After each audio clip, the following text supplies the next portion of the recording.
Patience. Written by Seventh Heaven. Silence.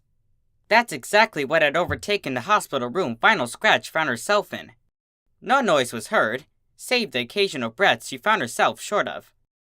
She couldn't imagine a situation worse than the one she found herself in. Her beloved Octavia, the one constant in her life, was no longer a constant. She was in a coma, and the doctors didn't know if she would ever wake up. Blunt force trauma to the head was what Dr. Stable had said. But, hey, at least she was alive, right? The doctors had said that she was incredibly lucky in the regard. She had hit her head on the sharp corner of the counter, after all. Maybe this was a gift from Celestia. If that was the case, she would have woken up by now. No. She was going to be like this for a while. Vinyl would just have to get used to it. But I can't. Please, Octavia, wake up. I need you.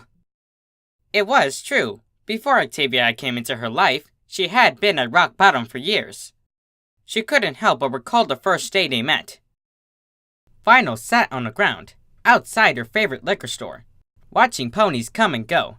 No pony ever bothered to give her change, so she had given up even asking. To think today will be any different was just silly. Hello? Came a mysterious voice from above, breaking Vinyl away from her thoughts. Had some pony actually spoken to her? Looking up, the alabaster unicorn saw a sight she thought she'd never see again. A pony actually looking directly at her, and talking to her, no less. Are you alright, miss? Wait, do I have something on my face?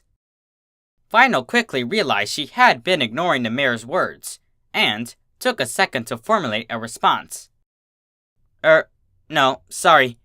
I'm just not used to ponies talking to me. That's exactly why I'm here, miss. Oh, the name's Vinyl. A beautiful name. I am Octavia Philharmonica. No offense, but why are you talking to some pony like me? I'm just a dirty bum. For a second, Octavia pondered what Vinyl had just said, putting a hoof to her chin. Maybe you don't have to be, darling. Come with me, she concluded, offering a hoof to Vinyl.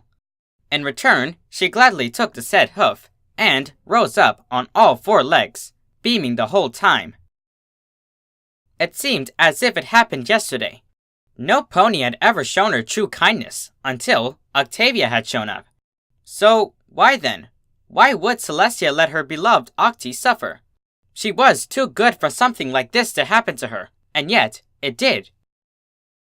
Whoa! This is your house? It's like, totally huge. Oh, come on now. It's nothing much. I mean, it only has, like, a bajillion rooms, Vinyl guessed, to which Octavia blushed in embarrassment. Well, when you put it like that...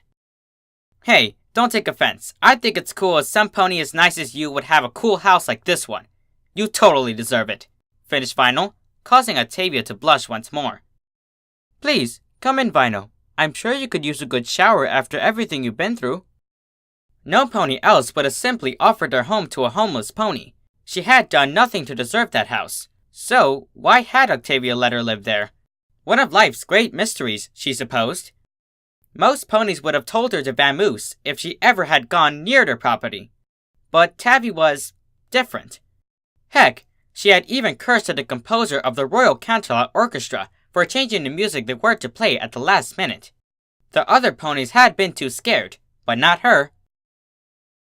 It had been weeks since their initial meeting, and Octavia had noticed something different about Vinyl. Vinyl, you look amazing. What's the big deal? I just straightened my hair, Octi. Oh, so now I have a nickname, asked Octavia, feigning annoyance. I think it's cute. Kind of like the pony who's being called by it. Vinyl's statement made Octavia blush, and she moved in for the kill. As Octavia went to say something, Vinyl cut her off with a kiss, stunning the gray mare. She wanted to push Vinyl away and tell her how glad she was, how happy she was, but Octavia simply sank into it, too happy for words.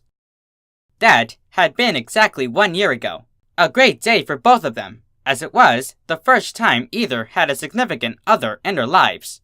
And, right now, Octavia needed Vinyl to be there for her, to be strong for her. But, how can she be so strong right now? Her mare friend, no, her best friend ever, was in a coma. Said woman, take it slow. It'll work out fine. All we need is just a little patience. Shed sugar, make it slow, and we'll come together fine. All we need is just a little patience. As Vinyl concluded her short song, Octavia gave a few claps with her hooves. That was beautiful, Vinyl. When did you learn to play the guitar? I used to try playing it to earn a few bits. No pony ever listened, though, apparently, guitar is ghastly. Well, I think it was beautiful, Octavia complimented Vinyl, before planting a kiss on her cheek. Thank you for taking the time to play it for me. That was it. Vinyl had thought that song was just a simple one-time thing. But she never could have guessed the implications would play later in her life. It had a message to it. Taking the time to sit up to her chair and look at Octavia, she spoke her first words in hours. I'll be patient and wait for you, Octavia, because I need you, and the things that you need are worth waiting for. The end. Hello, everypony. Snogwritts here. Hope you enjoyed the reading. If so, be sure to leave a like. And, if you haven't already, subscribe for readings like this one every Saturday. Alright, that's it for me. This is Snogwritts, signing out.